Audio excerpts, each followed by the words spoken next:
show for all your latest UFC news and rumors. It's Brian Coyle. It's Sean Stanley. It's the TFM Live Podcast. And it's now. And a good evening, and do not adjust your calendars or clocks. It is Thursday, and we're coming at you with the TFM Live Podcast, brought to you by the Full Mount MMA.com. I'm Sean Stanley, and as always, I'm joined by Brian Coyle. How are we doing tonight, Brian? I'm doing fantastic. We are only a couple days removed from UFC 202, which may have been one of the best fight cards in quite a while for all of the finishes. A nice, 11:45 start time on the East Coast for a main event, and possibly the fight of the year between Conor McGregor and Nate Diaz. So, Sean, I am doing great. We got more fights this week because why not? Let's put Demian Maia and Carlos Condit in the main event over in Vancouver, because that's going to be a barn burner. We've got contract stuff to talk about. We've got Diaz hotel brawls to talk about. Yeah. Yes. We've got John Jones and Brock Lesnar to talk about, and I'm not talking about the elbow heard around the world on Sunday night from Brock Lesnar. All I can say is, at least he learned how to throw it, all right? Yeah, and technically, wasn't it a 12-6, so it's a little bit illegal? Yeah, just a little bit. But, a little bit. A TKO in wrestling is fantastic, by the way. Yes, we did not get a TKO in the main event of UFC 202. No, we did not. Conor McGregor and Nate Diaz, but we did pick up more victories on our pool, I believe. You're doing good. You're doing good. I called Rumble. You did. And Cowboy. Yeah. So that worked. But let's just jump right into the main event. Again, if you guys are listening to us for the first time on SportsOvertime.com live or on our podcast feed on iTunes, we are the FullMountMMA.com. Talk about all the latest news in mixed martial arts, specifically the UFC, but there are times, like tonight, where guys make enough headlines where we talk about the other promotions, which we'll get to. Rory MacDonald signing with Bellator coming up later in the show. You can find us online at The Full Mount on Twitter, FullMountMMA.com. Subscribe to the podcast on iTunes, all that good stuff, and we'll remind you about that later on in the show. Conor McGregor, Nate Diaz 2. Better fight than Conor McGregor, Nate Diaz 1. I didn't know how that was possible, because watching back that fight as many times as I did the first one, it was a fantastic, just fun fight. This one had everything, and McGregor squeaked it out. He definitely deserved to win the fight, at least in my opinion. Watching that 5 rounds, he won 1, 2, and 4.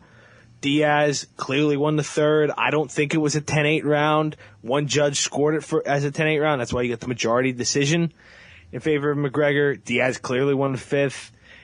He had a late flurry in the second, which some people are going back and forth on. McGregor won the fight.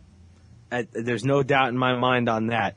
And he employed the strategy that he needed to in order to win that bout, instead of going for the kill and falling into the Diaz trap once again. Sean, what were your thoughts on McGregor's victory at UFC 202? Well, I think he learned from his past digressions, and as you said, he did what he needed to do to make sure what was best for McGregor business got handled at UFC 202.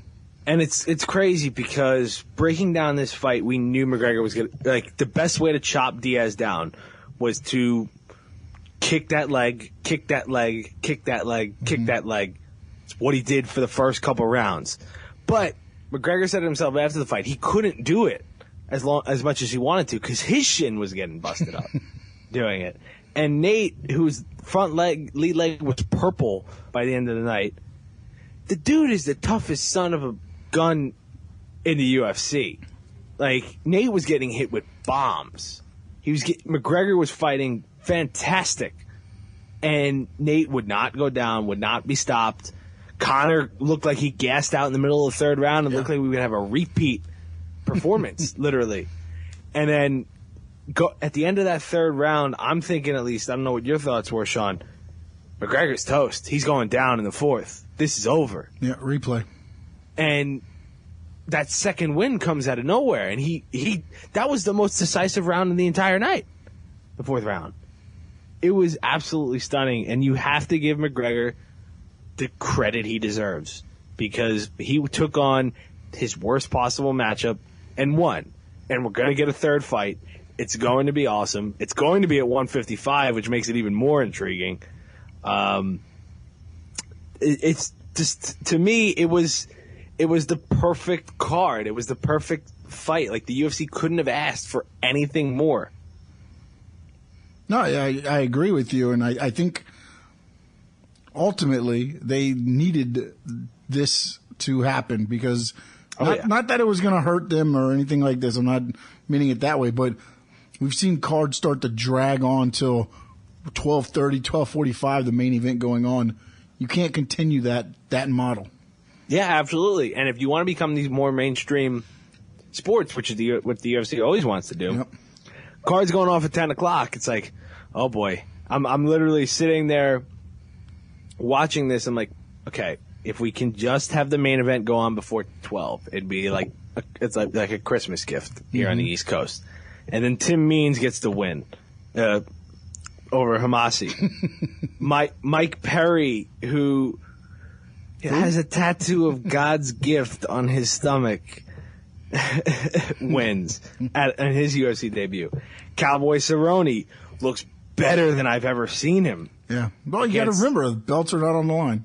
Yeah, that's true. He's 11-1 in his last 12 fights. Yep. But he was once called inconsistent by Dana White. Just throwing that one out there. Yeah, well, it's only inconsistent when the gold's on the line. Rumble Johnson almost... I mean, I've watched that punch at least, I don't know, probably 10, 15 times at this point. And that's the only way to elongate the fight because poor Glover Teixeira. Yeah. Man. Didn't even get started. He comes all that way to Las Vegas from Connecticut. He has the kids running around him in the UFC embedded. He looks all excited, ready to go. And good night. Because Rumble Johnson, I've said it before on this show. I've written it before.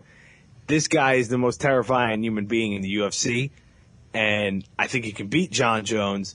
And I think he can beat Daniel Cormier. He is, and it's so crazy. This guy was a welterweight at one point. He was a welterweight. He was a 170-pounder. And now he's going out and decking the best at light heavyweight. And then McGregor and Diaz goes on, and you couldn't ask for anything more. 4 finishes and a fight of the night, 5-rounder that went the distance. Yeah, and they stood, they fought. It wasn't like a danced and everything else. I mean, that's what I didn't expect it going to a decision because I didn't think either one would be able to withstand the punishment. You want to hear these numbers? It's pretty crazy. 252 strikes. That was what Nate Diaz landed in the fight. 197 strikes. That's what Conor McGregor landed. 166 to 164 significant strikes. McGregor stuffed 6 takedowns from Diaz. That was incredibly impressive to me. Conor's takedown defense game and his ground game has gotten a lot better since we were having those conversations way back with him and Chad Mendez. Yeah. His skills have sharpened. Like it's not all talk. McGregor is one of the most skilled mixed martial artists in the world. Well, I mean, I think he's taking what his camps, the camps are working with him. Yep. And he's doing, he's making himself better every camp. But I don't even know if he's necessarily preparing for the next opponent as much as, okay, I know I'm good in this area that he's good in, but this area I'm a little weak in, so let's work and focus on this, and he's just getting better all around. Completely. Now, after the fight, we got the surprise bleep and bleep, which I thought was, McGregor said it after the fight in his exclusive Mac Life YouTube channel. He'd been planning to say that for months, and give him credit, it was a great line. And then Diaz thought he won the fight, but we get the line that let's do a trilogy, let's do it at 155, and let's settle this. Do you want a trilogy? That's my first question. I mean, I would love to see a trilogy. I don't know if I want to see it right away. That's the second question. Is this the trilogy, the next fight for both of these men? Yeah, I mean, I think Diaz is hoping so. Well, Nate can sit back and chill on that nice $2 million disclosed payday that he got from the fight, and that was just what it was disclosed. McGregor getting $3 million from the fight. It's good to see fighters getting over $1 million pay stubs essentially after their fights, because Brock Lesnar and McGregor were like the only guys, and now this is becoming a thing, which is only better and good for the sport. So let's throw the trilogy, because you can't do it immediately because these guys went through a war, and I think if you separate them, you can have 2 draws that can eventually come back together. I think you let some time, because 3 fights in the same year is insane. Like having 2 guys fight each other 3 times. So what do you think is next for McGregor? Because Diaz can sit back and relax. He said he will. He's waiting for the UFC brass to knock down his door the next time they want him to fight. So what's next for Conor McGregor here? Because there's 3 options, and I wrote about it on an article that you can read on the site. What's next for the UFC winners? Is it Aldo? Is it Alvarez? Or is it something else? I'm just going to say that I would probably honestly lean toward Alvarez. I'm with you on this. Just because they said, he wants to be paid his next fight. And so what better way to get paid than to take on Conor McGregor? Here's the question, because if he doesn't fight Aldo, that belt's getting vacated. That's been said. Even though we can't always trust everything that Dana White says is face value, this is something that he's been adamant on, that McGregor has to have his next fight at 145, or they should vacate the belt, which I completely agree with, because you can't have a 145-pound champion that doesn't defend the belt. And if personally for me, I agree that his next fight should be at 155. I think that unless he fights in the spring of next year, which I think should be it. If he fights like maybe Super Bowl card weekend in February, or fights in early spring, to give himself some time to just he's fighting this much so quickly, it shortens careers. And I don't want to see a guy like McGregor, who's in his prime right now, lose that. And going from 170 to 145 is such a dramatic cut. His coach, John Kavanaugh, has said he wants his next fight to be at 155. Because that's what McGregor's kind of natural weight and fight class is, despite the fact that he's the featherweight champion and has fought at 170 these past couple fights. Is that a bad thing for the UFC if he fights at 155, or does it even matter? I mean, I don't think it matters, honestly. I mean, everybody's just going to want to see McGregor fight, because what the UFC said originally, or what the old owners said, is obviously not 100% true. Yeah. Because there are a couple fighters that are starting to become bigger than what the UFC is. Absolutely. With McGregor, I think 155 help. Like if he takes the time to get back down to 145, give me the Aldo fight, because we never saw it. He knocked him out in 13 seconds.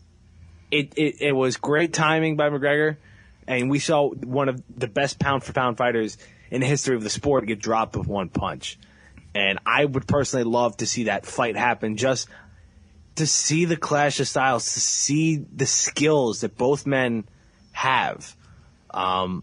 Alvarez came out of nowhere to win that 155-pound belt over Dos Anjos in impressive and sensational fashion, which isn't usually his game.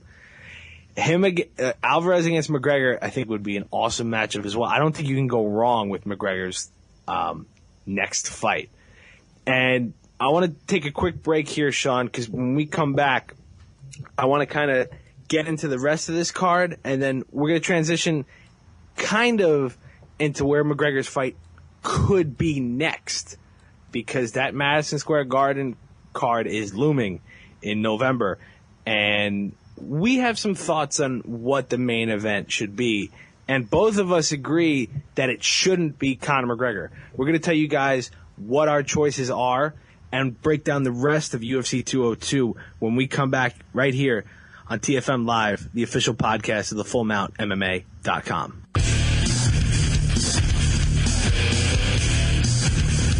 For all your latest news and rumors of the UFC, go to thefullmountmma.com. Now back to the TFM Live podcast. Here's Brian Coyle and Sean Stanley. All right, Sean Stanley, Brian Coyle back with you. We're talking UFC 202. And Brian, where do we go from the main event? Since we're limited on time here, Sean, I want to mention 3 fighters in particular from UFC 202.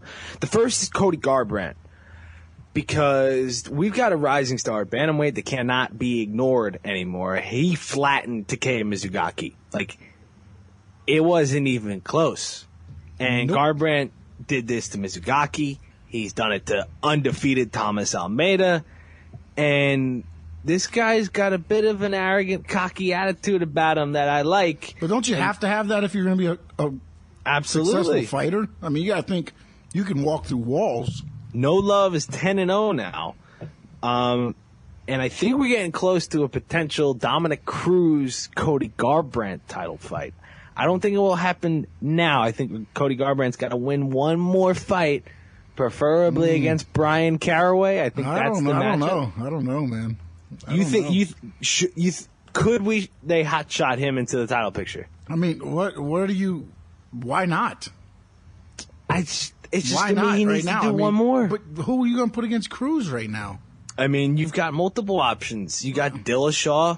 I mean, Come I on. wanted Lineker to get that shot. I because just think all that stuff has been there, done that. Let's get some new blood up top. That's the argument for Garbrandt, and he throws bombs. Like, this kid can kill it right now, and it's incredibly impressive. And that style clash is going to be awesome because you got Garbrandt's going to be looking for the knockout punch, and you got Cruz that usually is able to get out of the way of anything that, he's just ducking and diving and moving around all the time. Let's see it. Yeah, I mean, I'd love to see it. Of course, I thought the Cruz Mighty Mouse fight was the next fight for him. Yeah, but no, we got to wait till That the ain't Ultimate happening. Fighter ends and we get to see that champion take on the pound for pound best fighter in the UFC. I wish I could give credit to whoever tweeted this. I completely forget who it was.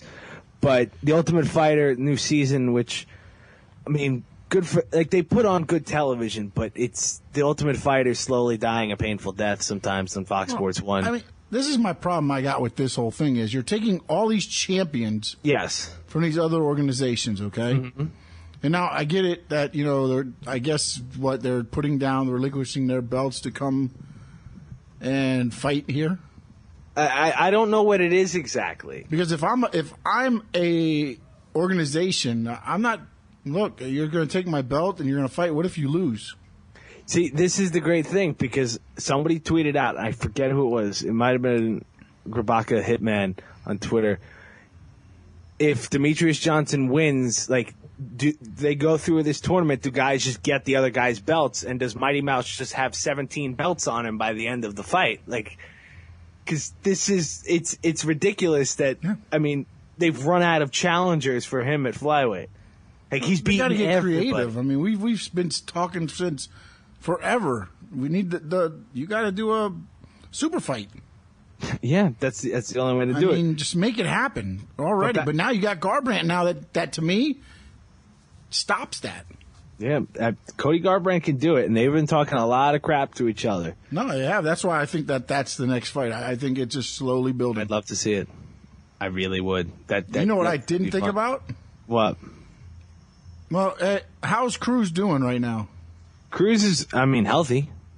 He's on the fight. He's on UFC Tonight all the time. He's out there. I'm just wondering because Garbrandt didn't get much of a workout at the UFC 202.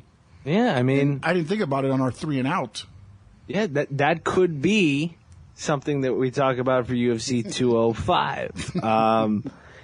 And speaking of UFC 205 and people that could be on it, let's go to Cowboy Cerrone because it's been about 4 days, and I think Cowboy wants to fight again. He just signed a 8-fight contract with the UFC, which is interesting that he locked himself in that long because fighters, you don't have the advantage, it seems like, with the UFC. It seems like they can cut you anytime they want, but if you're locking yourself into a fight contract for whatever much you're getting paid, MMA free agency is kind of weird. We'll talk about that in a little bit.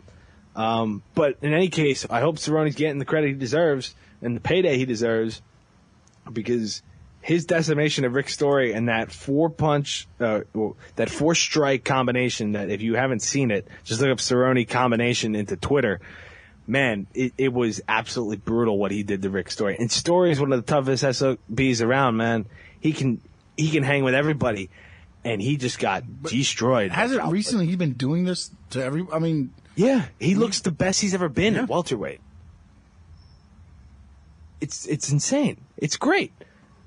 I can't believe how good Cerrone has looked. Like, where do you go? Like, what's the fight for you, Sean, that you think Cowboy Cerrone could fight in? Man, and you know what, man? Right now, with the way the UFC is, I say just give everybody who's winning right now a title shot. I think there's a long line at 170. He wants to fight it at Alvarez. Look, I think Alvarez wants a payday. I don't think Cerrone's that payday. Not yet. No, I just don't think. Look, man, I mean, I love Donald Cerrone, and he could tie me in a pretzel and punch me in the face quicker than I can get out what I'm saying. But he just did not show up for that title fight, and every other fight, it looks like he should be a champion. I mean, his kryptonite is Dos Anjos, that's for sure. I think it's the gold. But Cerrone's the type of guy that you put on that New York card in the third spot. Oh, yeah. And just the crowd would eat him up. I mean, I can tell you from experience living here, that's the kind of thing New Yorkers would love to see Donald Cowboy Cerrone slug it out with somebody. It's interesting what could be next for him at 170 because doesn't have a lot of experience there, but he's never looked better. You're looking at like Lorenz Larkin, who also won a couple nights ago. That doesn't really move the needle. No, but it would be for you? It would be a fight, though. You know, I just think as long as Cerrone's on that card, I don't know necessarily. Maybe he's looking for a certain person, but I don't think for fight fans they would really care who was in there. You know that the matchup is it could be with the winner of this weekend's fight between Condit and Maia or the loser. I don't care what you do. Put one of those guys next to Cerrone and throw it at him. Or Gunnar Nelson was the other one that I was thinking about, but he looks like he's headlining the Belfast card in November. So Cerrone's got options, and this guy that I'm about to talk about right here has the best options. And this is my pick to headline UFC 205. I don't think it's a question. Anthony Johnson should fight for the light heavyweight title in the main event of UFC 205 against Daniel Cormier. I don't care if John Jones' suspension will be lessened. I don't care if Dana White wants to see John Jones against Anthony Johnson. You could if Rumble beats Cormier and then John Jones comes back. That fight can happen. It just doesn't have to happen now. Right, mostly because we don't know when Jones is coming back. Yeah, I think MSG has got to be headlined by a heavyweight, or not a heavyweight, sorry, I'm used to wrestling, by a title fight. Yeah. I mean, there's got to be a title on the line to punctuate how important this is to the UFC getting into MSG. Because this is it. And I said this before UFC 200. Cormier-Jones was the best possible fight, period. Like from a skill set, from a talent standpoint, from anything that they could put together. Jones-Cormier. Jones blows it at UFC 200. And I don't care if he's going to get off on this USADA suspension because of a possible defense. Like, there's so much stuff swirling about it. He says he's waiting good news. Dana White thinks he's going to get off. He said the guy's got 13 lives. You can't reward Jones for screwing up your UFC 200 main event, which essentially he did. Yeah. And everyone tore into him. Especially when you're at that thing, no matter what you do, you got to know what you're putting in, whatever happened. Tainted supplement be damned. But still, you got to know, you have to have an idea of what you put in your body, especially when you're John Jones. Yeah, come on, man. I think Jones is the greatest of all time. But this is the fight. Rumble, Cormier, MSG. There's no substitute. Ronda Rousey's not happening because she's not coming back. I agreed with you until about 13 minutes ago, I believe it was. It's just I don't see when Rousey's going to come back. No, that's not. It's just Conor McGregor, he's got a technically a medical suspension until October until he's cleared, and it's just too much of a crazy turnaround. New York's don't burn out. I just feel like that's too quick of a turnaround for a guy who's been through 2 wars. Yeah, there's no reason to push that because people are going to wait to see Conor McGregor. And you had Aldo in December, and I know it was 13 seconds, but still, you've had these training camps where he's gotten hurt, and it's just, I think he needs to relax for a little bit. Brock Lesnar, not going to happen. No? He's out of suspension, will not make that happen. He can't run in from the back or something? I mean, he just headlined at Barclays. He doesn't need to go to MSG for a little he's while. throwing better elbows these days. Yeah, right. Jones, we mentioned, not going to happen. Yep. GSP, no. I don't want USADA restrictions don't allow him to fight until December 10th. Wait a minute. You mean they're not going to waive the restrictions for GSP and they did for Lesnar? He did not want it. He did not want it. Also, by the way, December 10th is a UFC pay-per-view in December in Toronto, Canada. If you do the math, imagine that. Carry the one. GSP will be headlining that card, probably against Tyron Woodley. I said it on Twitter as soon as I saw that. I'm like, yeah, GSP is going to headline the Canadian card. That's why he went into stuff on August 10th. Mm-hmm. So 4 months from now, in December, that's where it goes. Imagine that. Stipe Miocic, 203 in Cleveland. It's too quickly for a turnaround for the heavyweight champion. Michael Bisping in our favorite fight of the year. Stan Henderson matchup at UFC 204.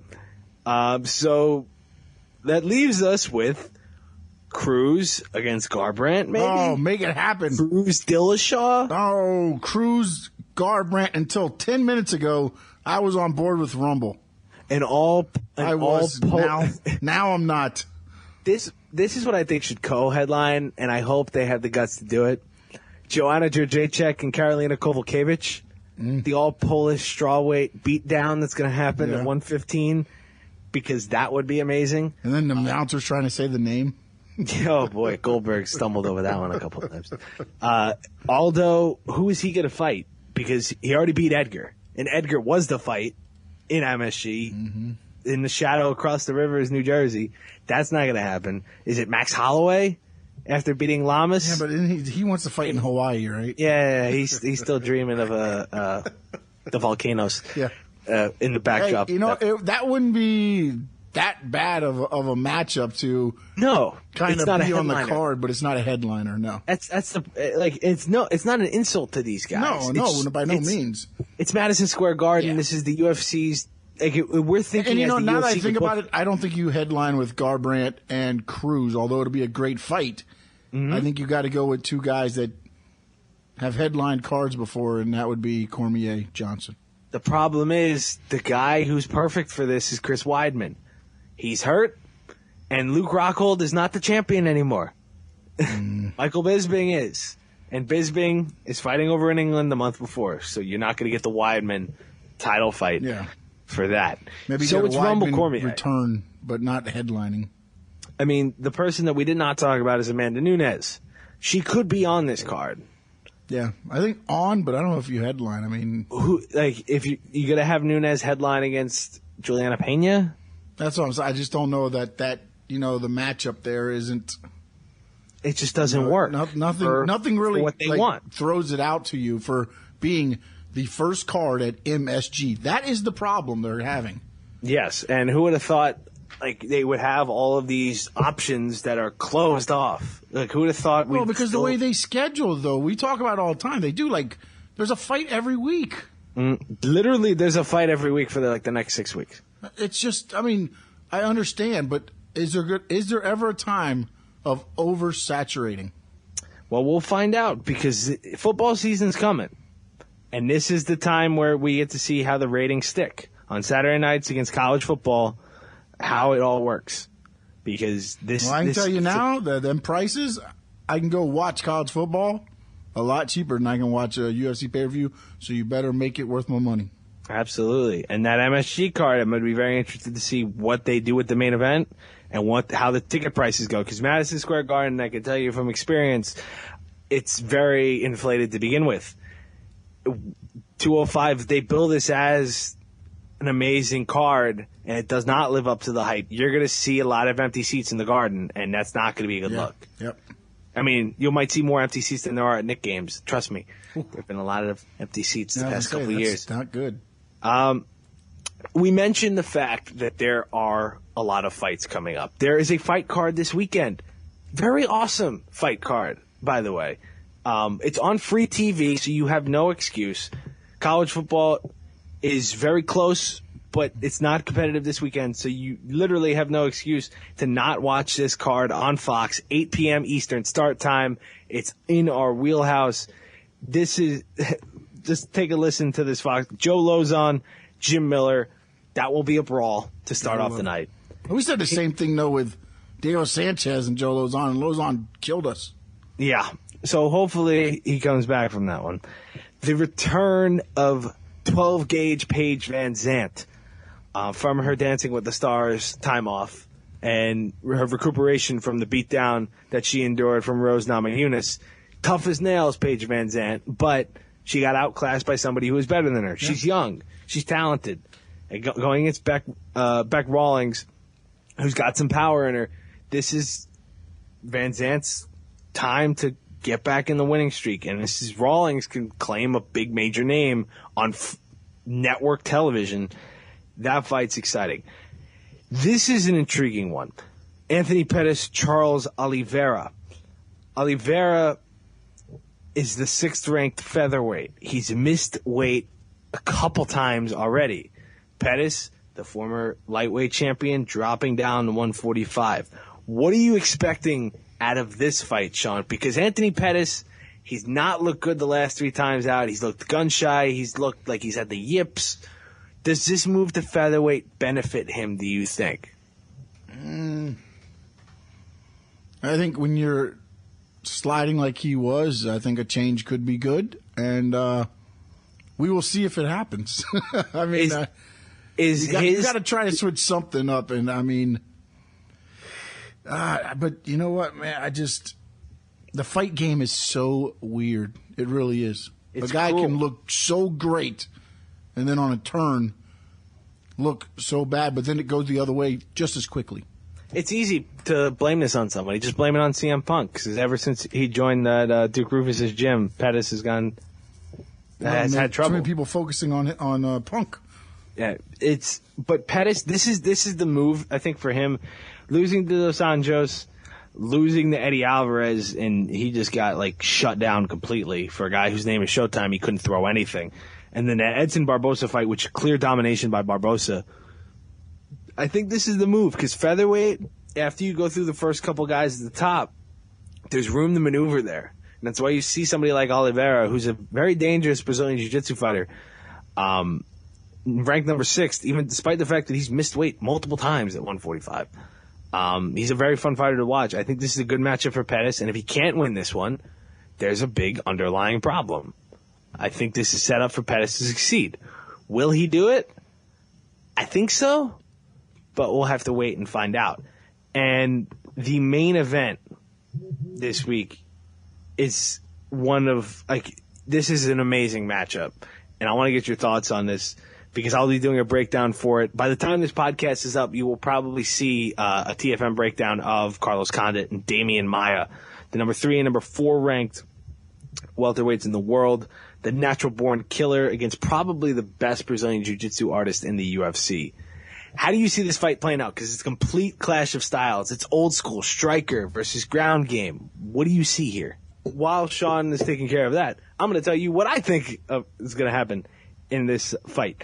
Carlos Condit, he's such a different kind of animal when you have to deal with strikers. He's the kind of guy that when he throws a knee, you're expecting a punch. When you're expecting a kick to the leg, he throws a hook. Condit's got such a diverse striking skill set. He can do a whole bunch of different things that you don't expect. He's stopped 28. Well, he's won 30 fights. He's stopped 28 of those fighters in those wins. So he's a high volume striker, but he's got a rare type of power. He acts as a bully almost in the octagon, always pressuring, sticking, moving, collapsing on people what I recommend to anybody who's very interested in the fight game, watch back on the UFC's YouTube channel, Carlos Condit versus Rory MacDonald, because you see Condit get hit and deal with the impacts and deal with the different things that are going to happen to him, and he ends up winning that bout against a very game Rory MacDonald. And now you see Condit, who's gone through that tough loss in January to Robbie Lawler, where I personally thought he won the fight. It was a razor-thin decision against Lawler, and he contemplated retirement after. He didn't know how to feel about the fight. But now he's kind of back in the swing of things. He's got the two best coaches, Greg Jackson, Mike Winkeljohn, and he's built for success in the long term, just the way he kind of protects himself. He sticks and moves. He's got incredible movement and feints that he can kind of go in and out of moves with. And he's got to be able to do that in this fight against Demian Maia. Stick and move is the option. He's got to be able to throw these unorthodox kicks, throw these weird punches that come out of nowhere, these elbows, those front kicks, because Maia is the absolute best on the ground in the UFC. You watch Demian Maia fight, it's a clinic in Brazilian Jiu-Jitsu. He's a 4th-degree black belt in the martial arts discipline. And this is a guy who's been outspoken. His literal quote on his UFC profile is, "My favorite technique is to submit my opponent without him hurting me or me hurting him." This is a game to Maia that he has to win. He avoids the strikes. He moves in and out. He likes to do all these different things. And you never know what you're going to get when he comes after you. He's won 5 fights in a row. Most notably, these past 3 fights against Neil Magny with a second-round submission, against Gunnar Nelson, where Gunnar Nelson, who's an up-and-comer in the welterweight class, had 2 strikes. Just 2 the entire fight, 3-round fight. It's absolutely insane what he can do on the ground. He can turn you into a pretzel. He can manipulate you and do all these different things. He knows what to do at every point during the fight when it gets to the ground. The takedowns are great, and then once he gets you on the ground, he's consistently advancing. He's consistently moving. And Sean, I want to get your opinion on this. With Demian Maia, how does Carlos Condit stay out of the spider's trap, essentially? How does he avoid doing that?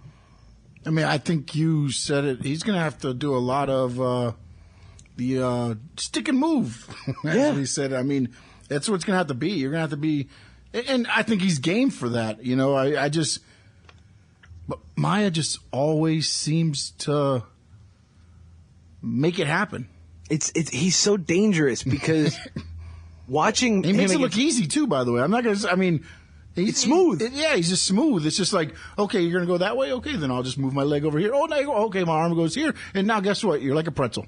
Yeah, it's a game. It's like you're slowly advancing and you're going through these different steps. You think you're getting out, but he's just setting you up. I mean, it's like a pop-up book of how to do Brazilian Jiu-Jitsu. What he did the UFC free fight is Maia's story. Mm-hmm. And guess what he did to Rick Story? He turned him into a pretzel, advanced slowly on him, and tapped him out and cranked that neck so hard that blood started drooping out of Rick Story's nose. Yeah, I mean, and that's the other thing is he doesn't really have to get that set. I mean, he's beating guys where it's not really locked in. He just squeezes, man. It's frightening for a guy who's so peaceful, which is great. He can do these things on the ground that you're always watching going, oh my God. Oh, he just moved. Oh, he just advanced to that position. Oh, he's got the arm around the neck. Oh, he's done. It's toast. His last fight against Matt Brown, not the greatest night for Matt Brown, of course, fighting with the crowd. And Maia this clearly played into that. This is why I'm very worried if I'm Carlos Condit, and I've been working on my takedown defense nonstop, because once you end up on the ground, you're toast, man. And Condit's takedown defense, I've heard it described as suspect. I think it's okay. I think it's decent. On the ground, he's great on top. On the bottom and in half guard, he tries to get to these more advantageous positions, and he's not the best at it. But I love the way he can kind of just bring it from all angles with these strikes. And I think if he does it long enough, I think he can beat Maia. But the problem is, and I looked this up, Maia's only been knocked out once in his UFC career.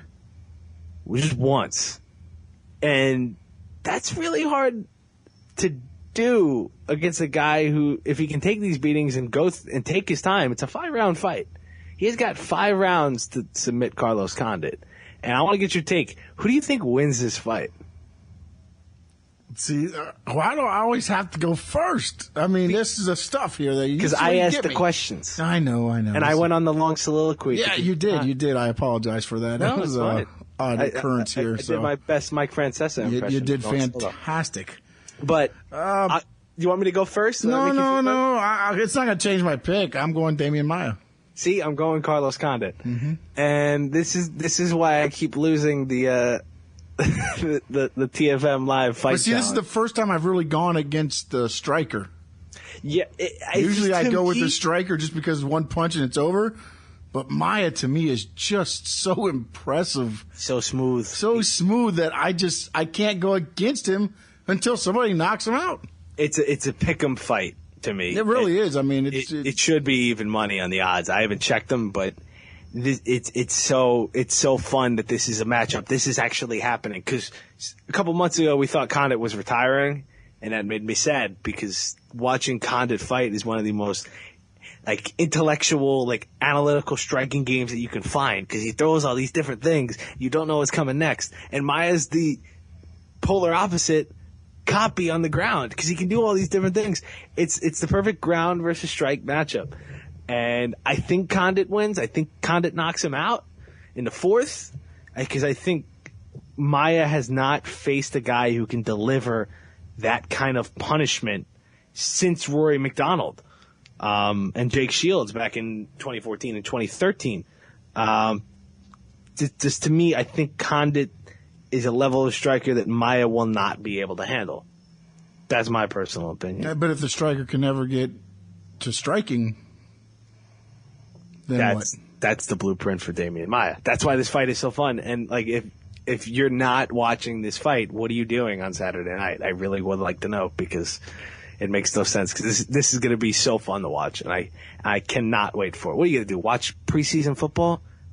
Come on, the games don't matter. You cannot take anything away from preseason football. Take it from somebody who's worked in the league. You can only take so much away from those games. Watch this fight on Saturday night. It's going to be fantastic down in Vancouver, British Columbia. Somebody who got a big rousing applause the last time he was in Vancouver would be Rory MacDonald. But Sean, he's no longer a member of the UFC. He's now a member of Bellator as he expressed his right to free agency. He was out of contract with the UFC after his loss to Wonderboy Thompson, and he has signed a deal with Bellator that was first reported by Flow Combat. What are your thoughts on Rory going to the number 2 promotion in mixed martial arts? I mean, look. Go get paid, man. I mean, that's my first thought. He wasn't going to be. There's an issue there with MacDonald, and maybe you can get it settled. But that nose has become a big issue. It's a big issue, and it wasn't going to happen in the UFC because you weren't going to get any big money fights, and 2, it's just better to go to Bellator, start fresh. Hopefully, you get some good paydays and you don't get any more broken noses. The way I look at it is this: he's lost to Robbie Lawler and Wonderboy Thompson in his past 2 fights. Rory has not lost his skills in the octagon. He's lost to the welterweight champ and number 1 contender for the welterweight belt. Well, no, but also, I mean, the fight, it wasn't that bad until he got stuck straight in the nose. That is the issue. It just went straight downhill after that because he couldn't breathe. I mean, it was just a mess. And he took a long time off after that Lawler fight. Like a long time. I think it would have been healed. You would have thought it would have been fixed. And I don't know if they did the surgery and it just broke again, or they're going to do a different surgery this time around to fix that nose. Because if you're at the level that Rory MacDonald is and your fight career is derailed by a shoddy nose job, you need to spend more money on the surgery or you're toast. Because anytime you get hit in the face, you can't breathe, it's over. Like this kid is one of the most dynamic fighters to watch. People called him Mini GSP because of his technique. And to see him go down those two fights, it was depressing a little bit. But now in Bellator, he's going to get his money, which I'm always for fighters, players, athletes, always going for the most money. You should never get angry at somebody for trying to better their living. Yeah, no, definitely not. Especially at this point for Rory, because honestly, let's break it down. Because we just said, with Cerrone's 8-fight deal, yeah, he's great. He signed 8 fights, but UFC can kind of do whatever they want. So now you're Rory MacDonald. You sign this deal, and now you get cut. After if you lose another fight and your nose gets busted, are you still the same commodity to Bellator? No. And we did a 3 and out on the website on the fullmountmma.com previously about this and how winning this fight would be huge for his free agency stuff, and he lost, and the UFC declined to match what Bellator was giving him. Yeah.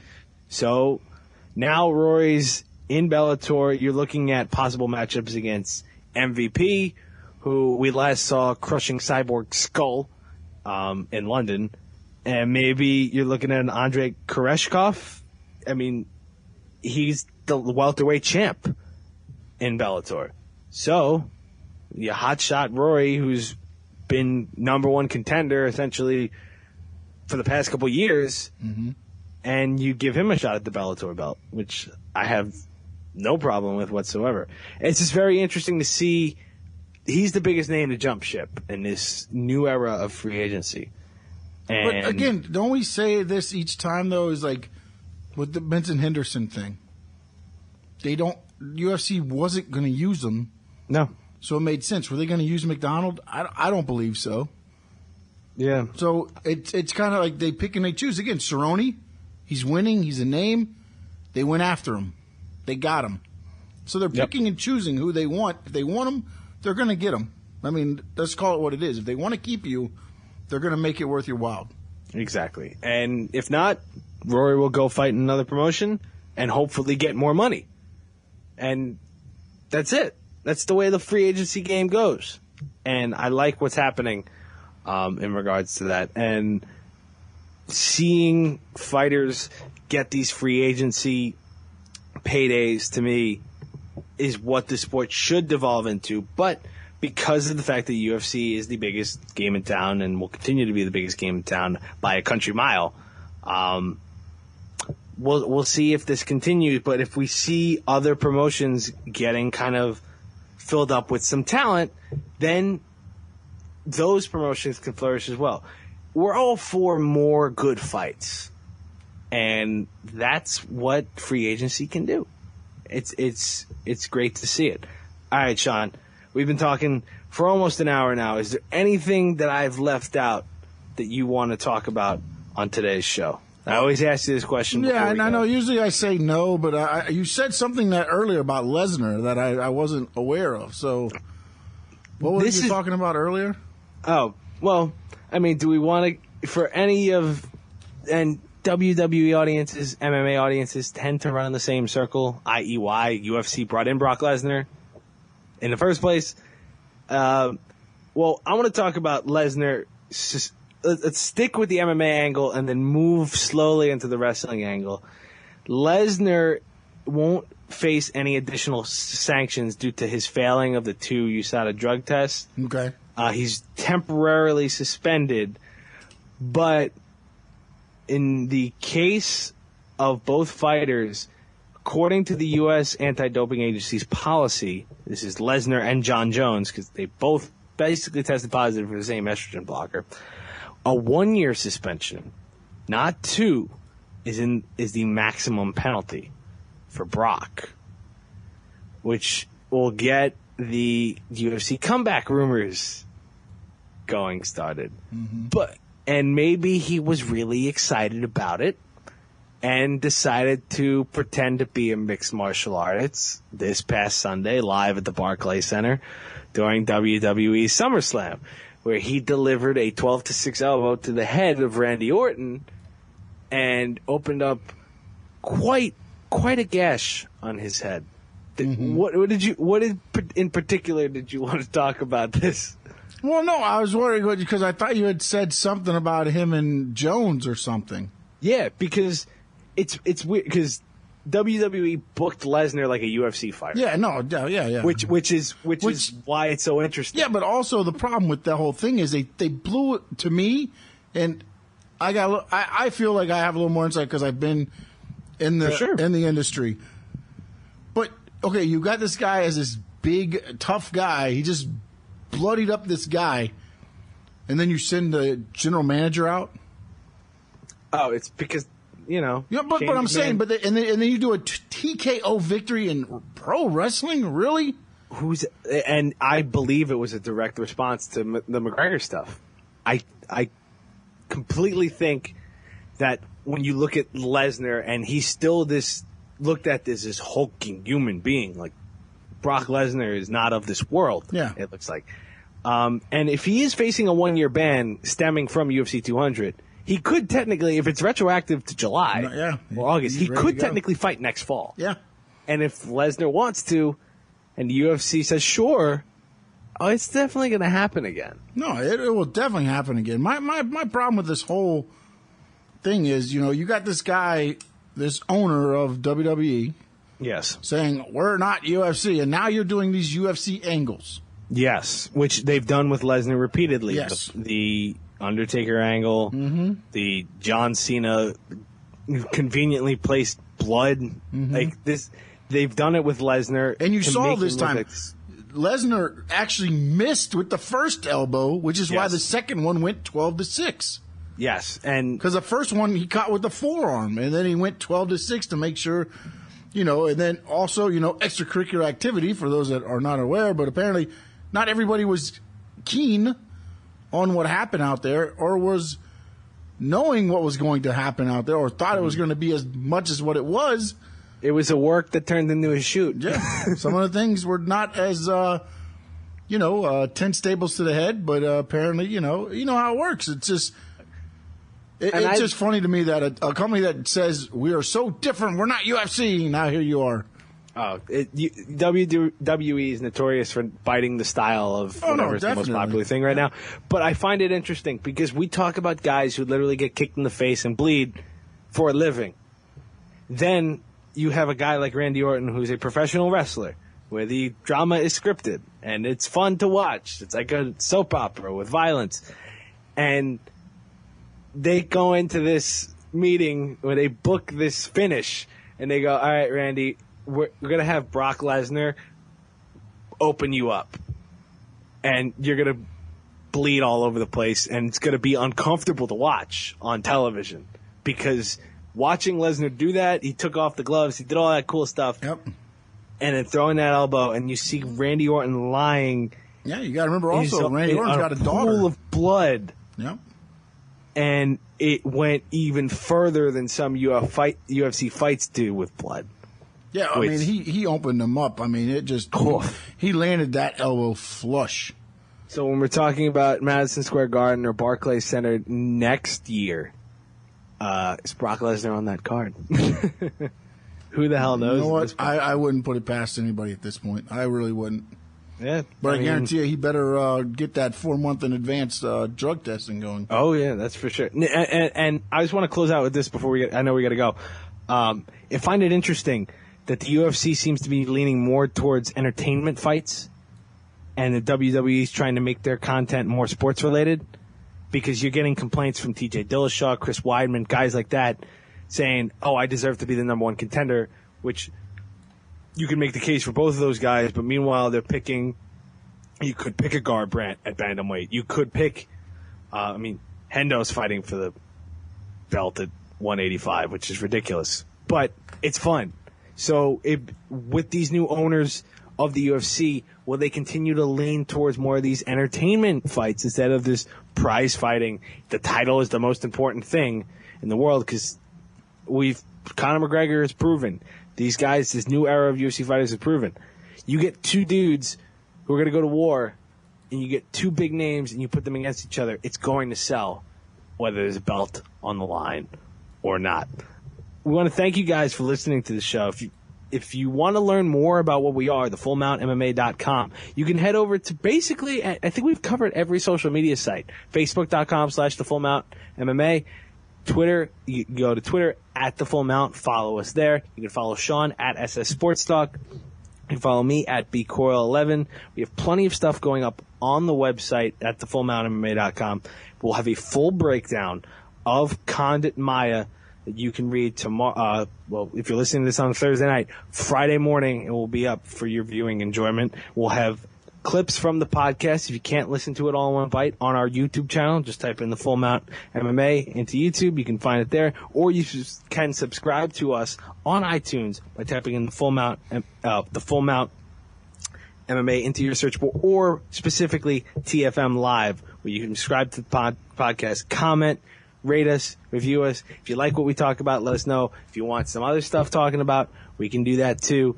We're always looking for fan interaction. Want to hear what you guys think and what you guys want to know so we can give you the best possible content on our website and all of our platforms. Sean, do you have anything else that you'd like to add? Man, you hit the nail on the head. Well, that's why they pay me the small amount of money. That's what I'm here for. Wait, you get paid? Thank you guys for listening. We do this for fun. I joke, yes. We love doing this stuff. No, we do. We do. This is our passion project, so thank you guys for listening. Hit us up on Twitter, hit us up on Facebook, all that good stuff. Take a look at the site. We know you'll enjoy it. So thank you guys for listening. We'll be back next week right here on TFM Live, the official podcast, thefullmountmma.com.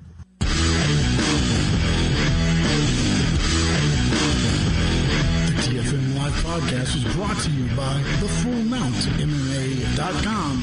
Check us out on Twitter @thefullmount.